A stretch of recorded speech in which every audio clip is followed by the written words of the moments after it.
Paz do Senhor, meu irmão, paz do Senhor, meu amigo. Já estou aqui com a Bíblia aberta na primeira carta do apóstolo Paulo aos Coríntios, capítulo 14, o versículo 1, o 2 e o 3 diz assim a palavra de Deus: Segui o amor e procurai com zelo os dons espirituais, mas principalmente o de profetizar. Porque o que fala em língua estranha não fala aos homens, senão a Deus, porque a ninguém entende, e em espírito fala de mistério. Versículo 3: Mas o que profetiza fala aos homens, para a edificação, exortação e consolação.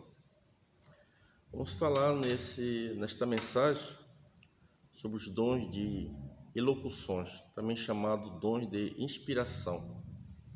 Já comentei sobre os dons espirituais, que são 9, em um grupo de 3. O primeiro grupo são os dons de poder, a fé, curar e sinais e maravilha. O segundo dom são os dons de revelação, a palavra da sabedoria, a palavra da ciência e o discernimento de espírito. Agora, para fechar aqui esta série de estudos sobre dons espirituais, vamos falar sobre os dons de inspiração, que também são 3. Começa com a profecia, a variedade de língua e a interpretação de língua. E eu quero me reter nesta primeira mensagem sobre a profecia. Nós estaremos gravando ainda uma série de mais 2 mensagens sobre os dons de variedade de língua e sobre os dons de interpretação de língua. Este texto sagrado aqui, Paulo está orientando os irmãos de Corinto, e ele diz: seguir o amor. Por que o amor? Se você voltar para o contexto anterior, no capítulo 13, ele está falando sobre a essência do amor. Então aqui ele fala sobre o amor, ou seja, você não pode deixar de fora o amor, porque o amor faz parte dos frutos do Espírito, Então a gente observa aqui a importância de seguir o amor e procurar com zelo os dons espirituais, mas Paulo diz, com maior preferência, o de profetizar. E é sobre isso que vamos falar nessa mensagem. Nós temos visto muitos profetas se levantando nessa última hora, e sempre houve falsos profetas, e sempre haverá falsos profetas. Enquanto a igreja estiver na terra, vai ter que haver os falsos profetas, porque a profecia ela pode ser de ordem espiritual através do Espírito Santo, ela pode ser de ordem maligna, que é o espírito do engano, do erro, e pode ser pelo espírito humano, chama-se intuição. Então nós vamos ver aqui, e eu quero já deixar em primeira mão aqui um alerta a você que acredita em profecia. Eu acredito em profecia, com certeza que eu acredito. São longos anos de estudo, pesquisa e vendo Deus falar, e também vi muitos falsos profetas se levantar, recebi muitas profetadas, e a gente vai aprendendo a orar a Deus e pedindo sabedoria para Deus para lidar. Então a internet, por exemplo, que é um meio de comunicação criado na vontade de Deus, no propósito de Deus, mas infelizmente a gente vê muitos irmãos ali se apresentando como um profeta. Isso é muito perigoso. Quem tem que ver se a pessoa é um profeta ou não é o pastor, é a igreja, não a pessoa se apresentar como tal. Deus não se agrada desse tipo de postura. Pessoas querendo glória para si mesmo. A glória de Deus, Ele não divide com ninguém. Agora eu queria deixar alguns cuidados importantes aqui, por exemplo, com alguns tipos de profeta. O profeta casamenteiro. Tem profeta que profetiza casamento. Isso é muito perigoso, meu irmão? Você, quando vê alguém profetizar assim, você vai orar a Deus, vai confirmar a Deus, não precisa sair duvidando, murmurando, mas vai orar a Deus, seja prudente, sensato, vai orar a Deus, consultar a Deus, para ver se realmente Deus está neste negócio. O segundo tipo de profeta, triunfalista, é só vitória. Isso é muito perigoso. Uma certa feita eu estava em Macapá, na cidade onde eu nasci, eu trabalhava na residência do governador, estava tudo muito bem, e uma irmã, eu cheguei na casa da minha avó, uma irmã estava lá, na casa lá, e o meu tio disse: olha, temos uma irmã que é muito usada em profecia, tu quer que Deus fale contigo? Mas com certeza, tudo que a gente quer é ouvir a voz de Deus. Eu particularmente gosto de ouvir a voz de Deus, através da sua palavra, através dos profetas que Deus levanta, E aí eu fui ali acompanhar aquela irmã, ela começou a orar, orou, começou a profetizar para todo mundo, e veio até mim, chegou em mim: Senhor, tem uma grande vitória para ti, meu servo, uma grande vitória para ti. 10 dias depois eu tinha sido demitido do meu emprego, Então sou um profeta triunfalista de mentira. Se fosse Deus realmente falando através daquela irmã, o Senhor usaria diferente: olha, meu servo, tu vai passar por uma grande luta, aonde tu está, mas não temas que o Senhor vai abrir uma porta para ti. Aí sim era Deus, não um profeta triunfalista, que a gente vê muito, profeta triunfalista, muito cuidado esse profeta. Outro tipo de profeta que você precisa ter cuidado, profeta de ouvido, fica profetizando no ouvido das pessoas. Muito cuidado. Eu não gosto desse tipo de profecia, as igrejas que eu pastoreei, eu nunca aceitei esse tipo de profecia, porque a Bíblia diz que uns profetizam, outros julguem. Como é que eu vou julgar uma profecia que foi dita no ouvido de alguém? Então, muito cuidado com esses profetas aí de ouvido. Tem outro tipo de profeta, profeta caseiro, só profetiza nas casas. Ele não vai para a igreja profetizar, mas ele profetiza nas casas. Isso é muito perigoso, tá? Não estou dizendo que Deus não usa essas pessoas. É importante você entender, mas apenas estou te demonstrando aqui para que você tenha cuidado, seja vigilante, não fique correndo atrás de profeta caseiro aí, porque isso é perigoso. Eu tenho visto muitos lares serem destruídos por esses falsos profetas. Aqui também o outro profeta, agoureiro. A internet está cheia de profeta agoureiro aí, só profetizando desgraça para a vida das pessoas, para os governantes. Deus não trata assim. Todas as autoridades elas foram constituídas por Deus. Quando Deus não quiser mais ir lá, ele tira. Mas Deus não precisa estar ameaçando ninguém, causando pavor em ninguém. A gente vê, infelizmente, pessoas aí usando dessa forma, né? Outros também, nos cultos, né? Tem profeta que tem que profetizar em todo culto. Não tem um culto que ele vai que ele não tenha que profetizar. Não é assim que funciona. A Bíblia Sagrada ela é bem clara. Se você ler o livro de Isaías, o livro do profeta Jeremias, e veio a minha palavra do Senhor. Não era 24 horas profetizando, não era em toda reunião espiritual, culto, profetizando. Não é assim. Você precisa ter cuidado com esse tipo de profeta, né? Profetizando em todo culto. Tem uns tipos de profeta aí também que vai num culto, tem que profetizar para todo mundo. Se tiver um culto num lar, numa casa, em qualquer lugar, ele tem que profetizar para todo mundo. Isso é muito perigoso. É muito perigoso porque você está profetizando ali, mas não esqueça que a carne diz, olha, eu estou aqui. Você está cheio da graça de Deus, pregando no altar, cheio da glória divina, mas a tua carne diz, olha, eu estou aqui. Você precisa ter cuidado para que o espírito humano não atrapalhe a tua relação com Deus. Uma das grandes preocupações que você tem que ter é que o Espírito Santo se ausenta da pessoa e a pessoa não percebe. A pessoa acha que o Espírito Santo está na vida dele, mas o Espírito Santo já está longe faz hora dessa pessoa muitas vezes. A gente viu o exemplo de Sansão. Sansão estava ali pela última vez quando os homens cortaram o cabelo de Sansão. Aí dali ele acordou e só acorda porque os filisteus vêm em teu encontro.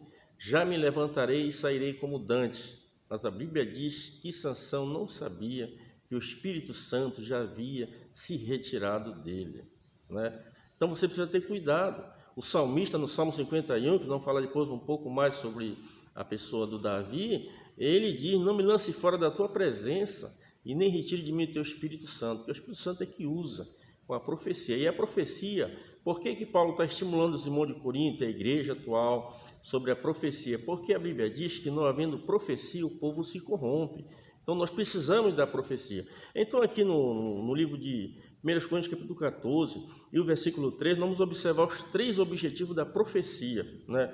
Portanto, o que profetiza fala aos homens para a edificação. Em primeiro lugar, para a edificação, solidez, né? Fortalecer a fé da pessoa. Se você ler o livro de Juízes, capítulo 6, o povo de Israel, a Bíblia diz, fizeram os filhos de Israel que parecia mal aos olhos do Senhor, e o Senhor entregou na mão dos medianitas por 7 anos, prevalecendo o domínio dos medianitas sobre os amalequitas. A Bíblia diz que eles clamaram ao Senhor, porque os medianitas, os amalequitas, os povos do Oriente, eles vinham em tanta multidão, que era como um gafanhoto. Toda a colheita de Israel eles levavam, os animais. A Bíblia diz que com isso Israel empobreceu. Israel estava numa situação muito difícil, mas ele usou uma arma que Deus havia ensinado a eles. Eles clamaram ao Senhor, e quando eles clamaram ao Senhor, o Senhor enviou um profeta no meio dele. E disse, eu sou o Senhor vosso Deus, que vos tirei da terra do Egito, da casa da servidão, vos livrei de todos os vossos inimigos. Não temais o Deus dos amorreus, em cuja terra habitais. Você observa que Deus está aqui trazendo uma palavra de edificação para o povo, para não temer o Deus dos amorreus, porque Deus era com eles. Então, esta mensagem profética é uma mensagem de edificação. O texto diz aqui que a profecia é para a edificação tanto da pessoa particularmente, como a edificação no sentido da igreja do Senhor. Ali se tratava não apenas de uma pessoa, mas de um povo, né? Se referindo na atualidade, no mundo espiritual, seria a igreja do Senhor. Então, esta profecia, ela é uma profecia de edificação. A profecia de exortação, ela é diferente. Mas a profecia de exortação, você que Deus te usa nesse ministério profético, você tem que ter o cuidado.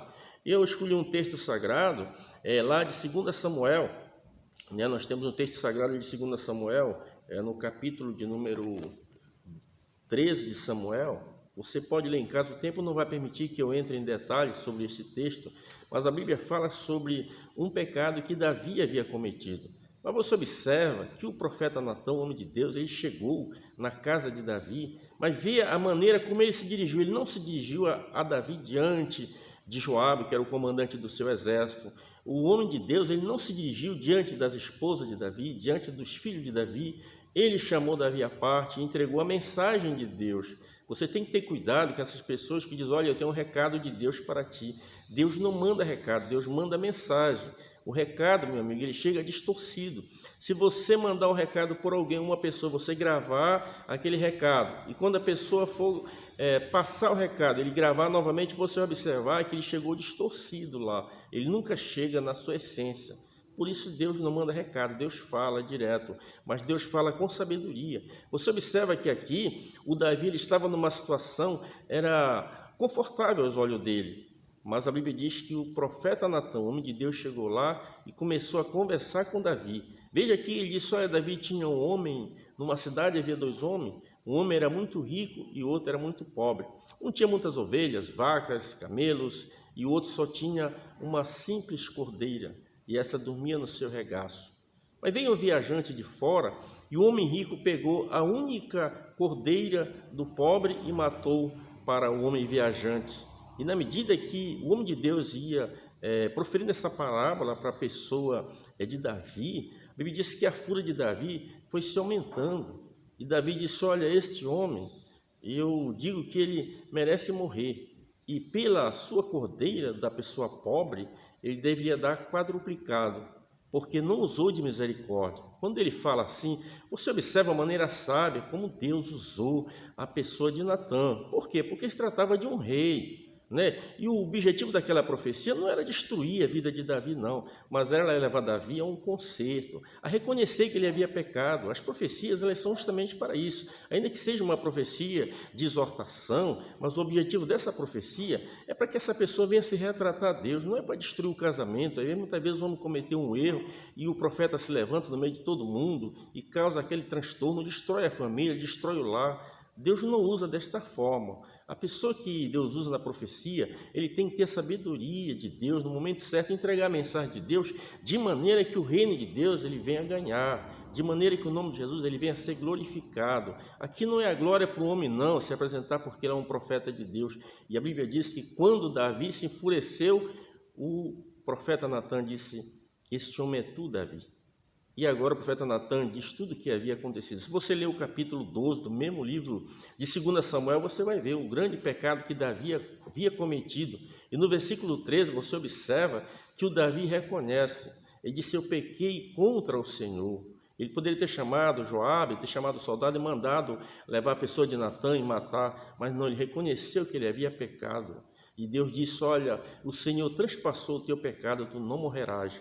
A primeira profecia aqui, ela aparece no cúmulo de profecia de exortação, né?